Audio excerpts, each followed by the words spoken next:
आज आपण उपप्रादेशिक परिवहन कार्यालय कल्याण व ट्रॅफिक कल्याण यांच्या संयुक्त कारवाई करत आहोत। यामध्ये आपण 4 सीट बसलेले, ज्यांच्या बॅच नाही, परमिट नाही, पासिंग नाही, इन्शुरन्स नाही आणि ज्यांनी युनिफॉर्म वगैरे घातलेले असे मोटर व्हेकल कायद्याअंतर्गत ज्या पण तरतुदी अंतर्गत आपण त्यांना सगळ्यांना फाईन दिले आहेत। आणि सगळ्यांना एकच एवढी रिक्वेस्ट आहे की सगळ्या रिक्षावाल्यांनी आपण युनिफॉर्म घालावे, सोबत आपले कागदपत्र व्यवस्थित ठेवावे, नाहीतर आपण पुढील दंडात्मक कारवाई करणार। किती दिवसाची कारवाई, किती आतापर्यंत कारवाई केली? आता आज आपण जवळपास 40 मेमो दिले आहेत।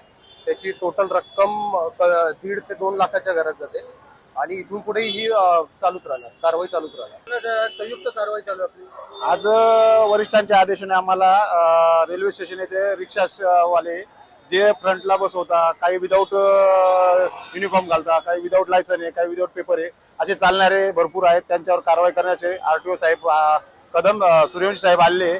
आमची संयुक्त कारवाई चालू आहे। आमच्या वरिष्ठांच्या आदेशाने आम्ही सर्व कारवाई करून दंडात्मक कारवाई करीत आहोत। किती कारवाई केली? आतापर्यंत झाल्या आमच्या कारवाया 25 आणि 35 कारवाई झाल्या। 25-35 आमच्या संयुक्त कारवाया होऊन अशा 61 कारवाया दंडात्मक।